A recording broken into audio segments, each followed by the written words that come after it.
Maya Robinson, a resilient and hardworking black nurse, was just trying to push through another demanding week when her life was torn apart in a parking lot in what should have been a quiet Saturday evening stop for groceries.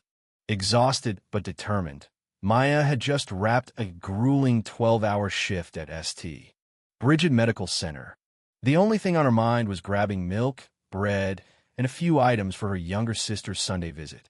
She pulled into the lot of Meadow Park Market, parked near the front, cut the engine, and exhaled deeply.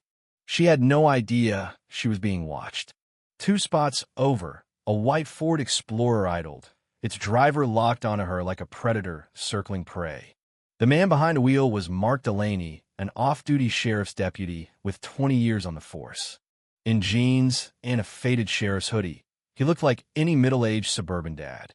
But Mark had a history, multiple complaints brushed under the rug, a pattern of aggression buried behind procedural language. As Maya opened her door and stepped out, Mark's SUV lurched forward, screeching to a stop inches from her bumper. Tires squealed. Maya jolted. Mark jumped out and stormed toward her. "You stole my spot," he barked, his voice already thick with hostility. Maya blinked, startled. "I'm sorry, I didn't see anyone waiting." His eyes narrowed. "Of course you didn't. People like you never look." The phrase hit with weight. Maya tried to de-escalate. "I didn't see a signal or your car. If you were waiting, I apologize." But Mark stepped closer. "Save it. You think you can just do whatever you want? Walk around like you own the place." Maya moved sideways to create distance. He mirrored her. Then came the line that stopped her cold. "You people always think the rules don't apply to you." A teen nearby pulled out his phone and began recording. Mark noticed but didn't care. He was used to being scrutinized. He thought he was invincible.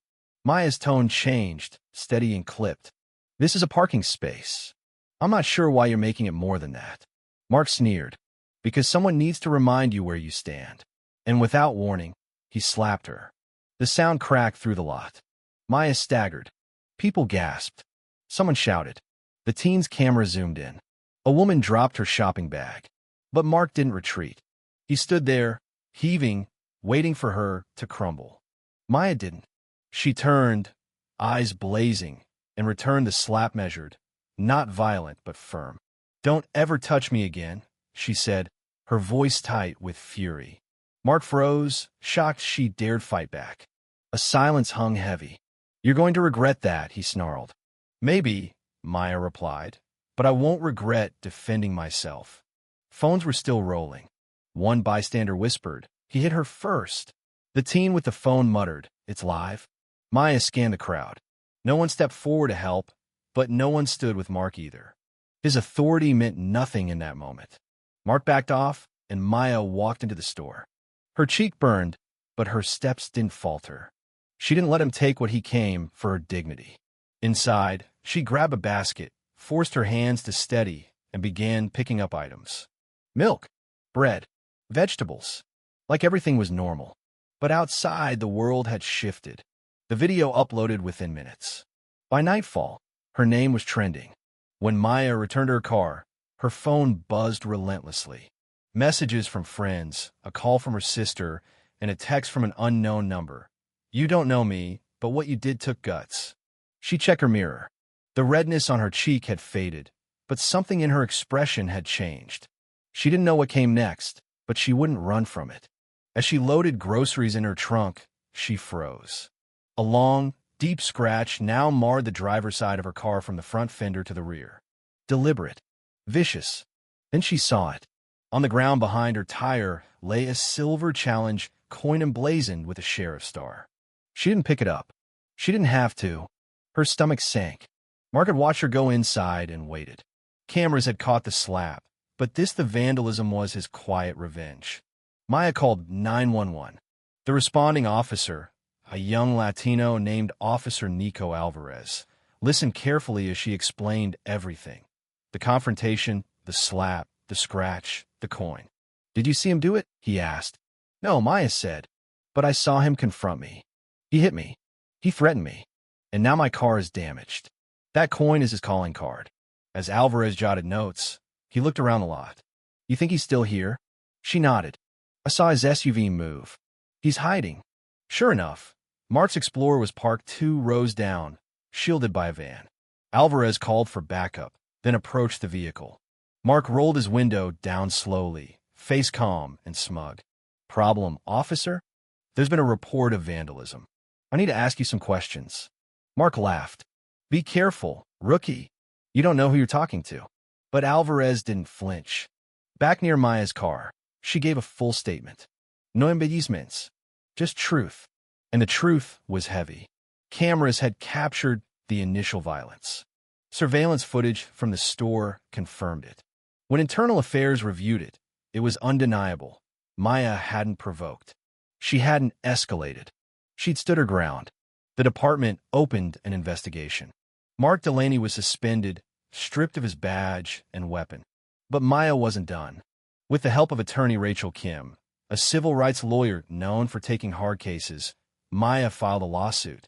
Not just against Mark, but against the department that let him skate by for years. The complaint alleged assault, battery, emotional distress, and departmental negligence. It named the sheriff's office as complicit in enabling a pattern of abuse. The trial came swiftly. Maya entered the courthouse, flanked by supporters. Protesters held signs. We see you, Maya. Dignity is not a crime. News crews gathered outside. Inside, Mark sat with a seasoned defense lawyer, polished and smug. But the footage the slap, the vandalism spoke louder than any spin. Maya testified, calm and firm. I didn't ask for any of this, she said on the stand. But when he hit me, something in me said, not again. Not this time. Witnesses backed her, including Clara Franklin, a retired counselor who'd seen Mark threaten a disabled neighbor the year before. Her testimony painted a chilling pattern. In closing, Rachel Kim addressed the jury. This isn't just about one slap. It's about a man who believed his badge made him untouchable. It's about a woman who reminded him it didn't. The jury deliberated 4 hours. Guilty on all counts. Mark was remanded to custody pending sentencing. No baile, no ceremony. Just the sound of handcuffs clicking shut as he was led away, the same sound he'd once believed he controlled. Maya sat quietly after the verdict, unmoving. Around her, people clapped, cried, rejoiced. But she just sat, not broken, not triumphant, just still. Because justice didn't undo the slap. It didn't erase the silence in that parking lot when no one helped. But it meant something, and that was enough to stand on. In the weeks that followed, Maya was asked to speak. At schools, at panels, at community centers. She didn't speak as a hero, just as someone who'd had enough. She joined a statewide task force on police accountability, helped draft a bill for civilian oversight, led conversations about power, race, and dignity. One message stayed with her sent by a stranger. A mother wrote, "My daughter saw your video. She asked why he hit you. I didn't know what to say. But then she said, Maya didn't cry. She stood up. That's what she'll remember." And that was it. Maya didn't fight to become a symbol. She just wanted groceries. But when hate came swinging, she stood up. And in doing so, she gave others the courage to do the same. She never returned to that parking lot for months. But one fall afternoon, she did. She parked in the same spot, stepped out, and stood still. The lamppost flickered. The air was cool. The asphalt unchanged. But she wasn't the same. "I fell here," she whispered. "But I got back up." And then she turned, keys in hand, and walked into the store. Not a victim. Not a symbol. Just a woman who refused to be silenced.